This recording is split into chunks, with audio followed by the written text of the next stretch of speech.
Hello, আসসালামু আলাইকুম। কেমন আছো তোমরা সবাই? আশা করি খুব ভালো আছো। আমি আলম চলে আসলাম আরও একটি নতুন ভিডিও নিয়ে এশআরকে শুক্লাল ইউটিউব চ্যানেলে। তো আজকের এই ভিডিওতে আমি তোমাদেরকে আরও একটি নতুন শেখের ব্যাপারে ভিডিও বানিয়ে দেখাতে চাই। তো ভিডিওটা পুরোপুরি দেখতে থাকো, স্কিপ করো না। আর ভিডিওটা ভালো লাগলে চ্যানেলটিকে সাবস্ক্রাইব করে অবশ্যই পাশে থাকো। আজকের ভিডিও হলো এই যে ভানিলা শেক। তো ভানিলা শেক কী জিনিস এবং কিভাবে তৈরি করতে হয় এই বিষয়টা নিয়ে পুরোপুরি ভিডিওটা বানাবো। তো মন দিয়ে দেখতে থাকো। আর ভিডিওটা কেমন হয়েছে অবশ্যই কমেন্ট বক্সে তোমার মতামতটি জানিয়ে দেবে।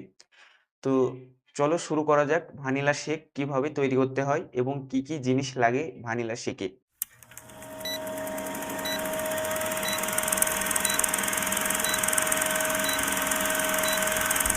ভানিলা শেক মূলত দুটো জিনিস দিয়ে বানানো হয়। এক হলো আইসক্রিম দিয়ে, দুই হলো পাউডার দিয়ে। তো কোনটাতে ভালো টেস্ট হয়? তো আইসক্রিম দিয়ে যে তুমি বানাবে ওটা সবথেকে হচ্ছে তো ভালো টেস্ট হবে। পাউডার দিয়ে বানালে ভালো টেস্ট হবে না। তো তোমরা মনে মনে ভাবছো যে আইসক্রিম দিয়ে কিভাবে শেকটা আমি বানাবো।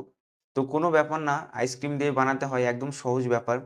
তো প্রথমে তোমরা কি করবে, এক স্কুপ আইসক্রিম নেবে। আইসক্রিম নেওয়ার পরে তোমাকে কি করতে হবে, আইসক্রিমটা কিছুক্ষণ বাইরে রেখে দিতে হবে। কিছুক্ষণ মানে 15 থেকে 10 সেকেন্ড মতন বাইরে রাখতে হবে। তারপরে কি করতে হবে, ১ চামচ চিনি নিতে হবে। আর হ্যাঁ, অবশ্যই তোমাদেরকে জার নিতে হবে। জার ছাড়া কিন্তু কোনো শেক তৈরি হয় না। জার বলতে গেলে আমি সুজাতা জারের কথা বলছি। তো ওই জারটা ছাড়া তোমরা শেক কোনো মতে বানাতে পারবে না। তো হ্যাঁ, ভ্যানিলা শেক একটি সাদা শেক এবং নরমাল শেক। ১ স্কুপ আইসক্রিম নেবে, তুমি কি করবে জারের ভিতরে রাখবে। ১৫ সেকেন্ড বাইরে রাখার পরে তুমি যখন আইসক্রিমটার ভিতরে রাখলে, তারপরে কি করতে হবে, তোমাকে ১ চামচ চিনি দিতে হবে। ১ চামচ চিনি দেওয়ার পরে ৩ চামচ দুধ দিতে হবে। ব্যাস, এই ৩ টে জিনিস ভ্যানিলা শেক বানানোর জন্য পারফেক্ট।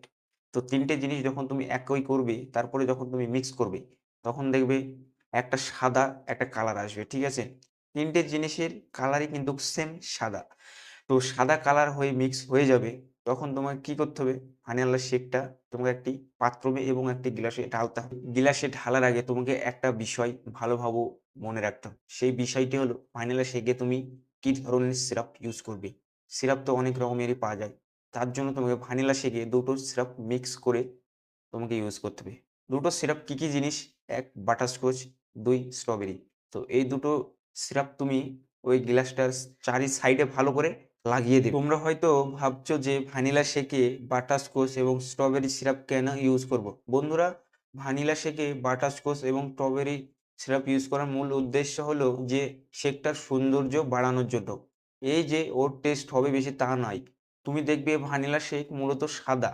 তার জন্য আমরা কালার এবং ভ্যানিলা শেকের সৌন্দর্য বাড়ানোর জন্য এই দুটো সিরাপ ইউজ করাই পারফেক্ট হবে। তো গ্লাসের চারি সাইডে যখন তুমি স্ট্রবেরি এবং বাটারস্কচ সিরাপ লাগিয়ে নিবে, তো দেখবে হলুদ এবং লাল একটি গ্লাসে চারি সাইডে লাগিয়ে নেওয়ার পরে দেখবে ওই দুটো কালার মিক্স হয়ে যাবে। তারপরে কি করতে হবে, তোমাকে ভ্যানিলা শেক ওই গ্লাসটার ভিতরে ঢেলে দিতে হবে। তখন কি হবে বন্ধুরা, সাদা, হলুদ এবং লাল ৩ টে কালার দেখবে মিশে একটি আলাদা একটি সৌন্দর্য বাড়িয়ে দেবে। এই জন্য আমি তোমাদেরকে ভ্যানিলা শেকে বাটারস্কচ সিরাপ এবং স্ট্রবেরি সিরাপ ইউজ করতে বলছি। তো যে শেকে এই দুটো সিরাপ ইউজ করলে শেকের টেস্ট খারাপ হতে পারে। তো সিরাপের সাথে এবং শেকের সাথে কোনো পার্থক্য নেই। সিরাপের কাজ হলো কি শেকের সৌন্দর্য বাড়ানোর জন্য, যে শেকের টেস্ট খারাপ করবে এমন কোনো ব্যাপার না।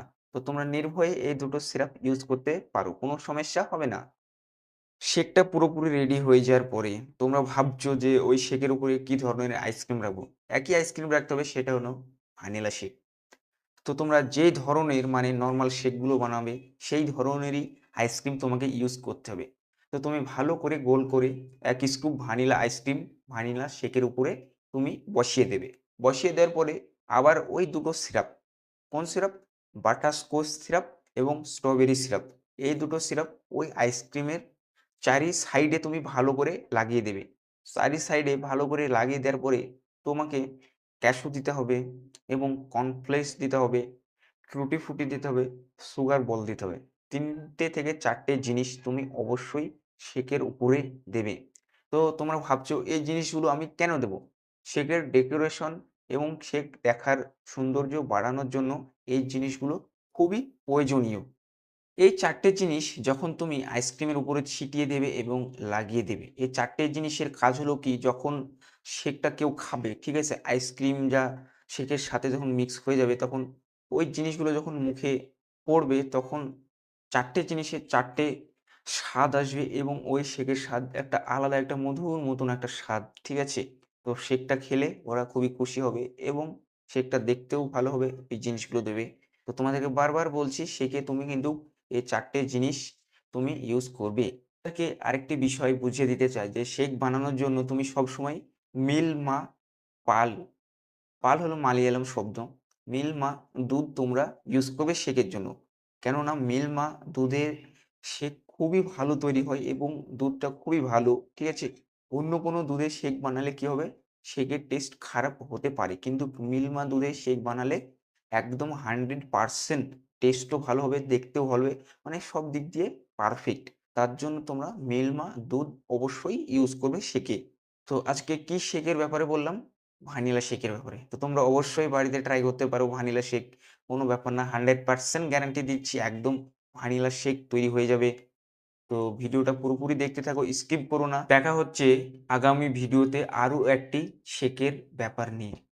তো আজকের ভিডিও এখানেই শেষ করছি। তো ভালো থাকবে, সুখে থাকবে। জয় হিন্দ, জয় ভারত।